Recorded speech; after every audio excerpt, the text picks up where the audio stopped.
दोस्तों की हाल चाल। आई होप आप सब लोग ठीक होंगे।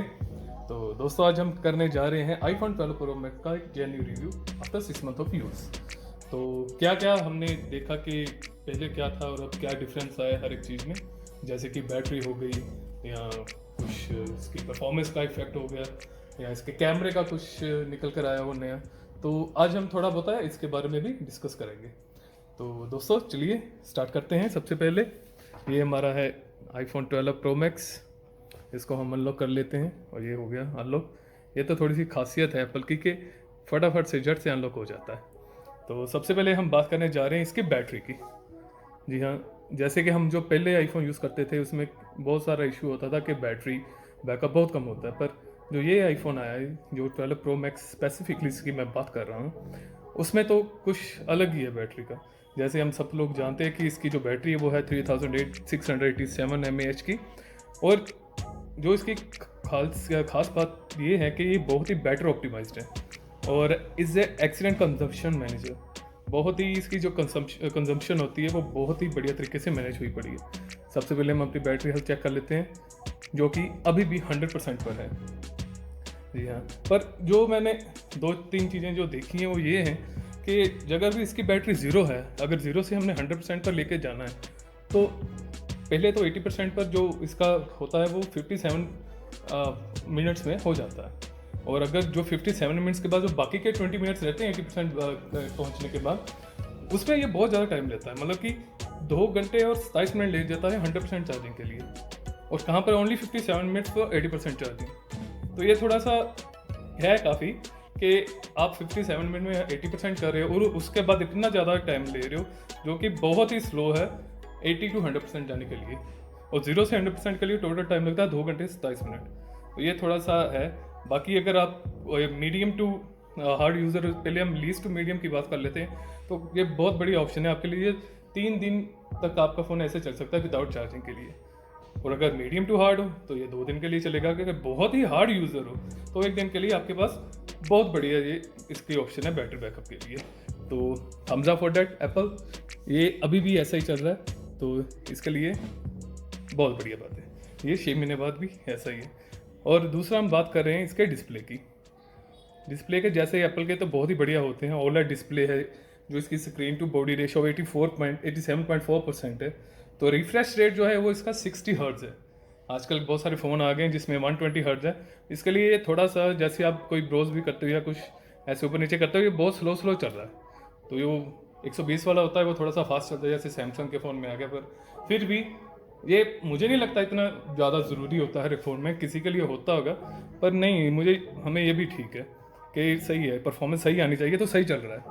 और अगर हम ये एसपार्ट डेक्सोमार्क के देखते हैं तो ये अलग अलग इसका निकल कर आते हैं कि अलग अलग क्राइटेरिया में कौन क्या क्या इसकी रेटिंग है।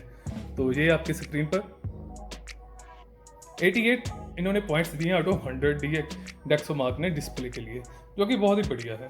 ऑलमोस्ट ये पहले नंबर पर या दूसरे नंबर पर ही होगा, पहले नंबर पर ही होगा मोस्ट प्रोबेबली। तो बाकी इसके लिए भी थम्स अप, अभी भी बहुत बढ़िया चल रहा है। और उसके बाद हम चेक करते हैं इसकी साउंड के लिए सबसे पहले हम आपको कुछ सुना भी देते हैं।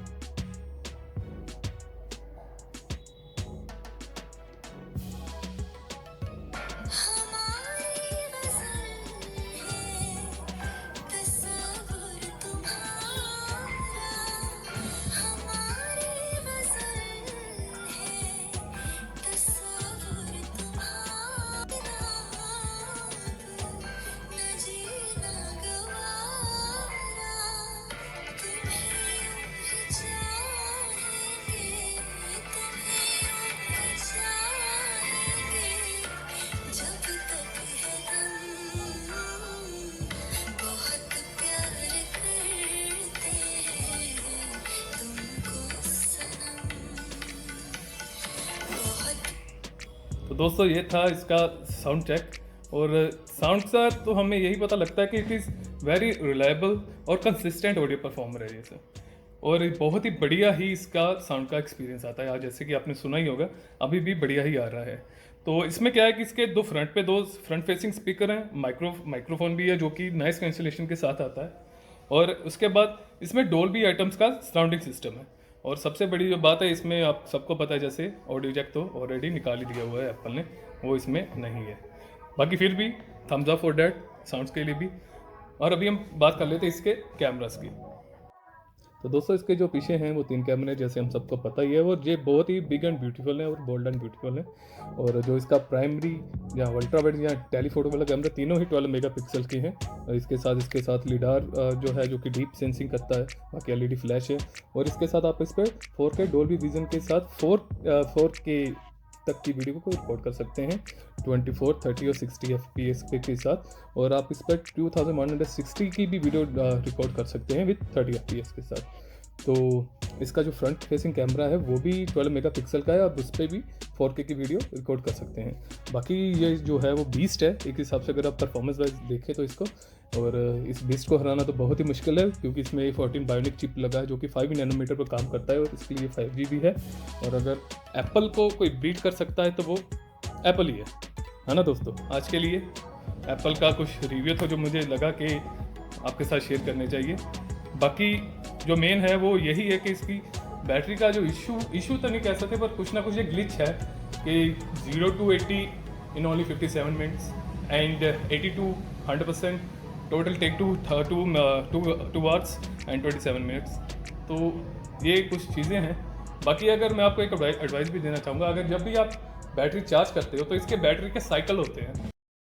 आपने बहुत सारे आईफोन्स में देखा होगा कि उसकी बैटरी जो है वो 100% से कम हो गई है, 95 हो गई या 80 हो गई है, किसी की 70-60 भी हो जाती है। तो ये साइकिल कैसे काउंट होते हैं कि ये साइकिल 0 से 100 काउंट होता है। सपोज अगर आपने आज पहले दिन चार्ज करा 0 to 50% और आपका पूरा दिन निकल गया, फिर आपने अगले दिन फिर आपकी बैटरी कम हुई, आपने फिर 0 to 50% कर लिया चार्ज, तो जब ये 100% हुई है फिर ये एक साइकिल पूरा हुआ है। अगर 100% से कम है ये फिर साइकिल पूरा नहीं करता, 0 से 100 जब तक जाएगा तब ये साइकिल पूरा होगा। तो I think 500 cycles he Apple हमें देता है, उसके बाद हमारी बैटरी की हेल्थ जो कम होनी शुरू हो जाती है। तो मैं यही आपको एडवाइस करना चाहता हूँ कि अगर आप अपनी बैटरी चार्ज करते हैं तो मैक्सिमम आप 80% तक ही रखिए, और अगर बैटरी आपकी कम होती है 20% तक आती है तो तब इसको चार्ज पे लगा दीजिए। क्योंकि अगर 20% से कम होगी फिर ज़्यादा जोर पर डलेगा बैटरी पर, और उसकी बैटरी की हेल्थ को भी इफेक्ट होगा। तो इस वजह से अगर आप ऐसा करेंगे तो इसकी डेफिनेटली बैटरी पे जो है इसकी हेल्थ है वो ज़्यादा समय तक निकल जाएगी। अभी जो लास्ट अपडेट आया था एप्पल का, उसमें आईफोन 11 यूजर्स के लिए बैटरी कैलिब्रेशन की भी ऑप्शन दी गई थी। जिनकी 80% है उन्होंने अगर कैलिब्रेट करा होगा तो 85% तक पहुंच गई होगी।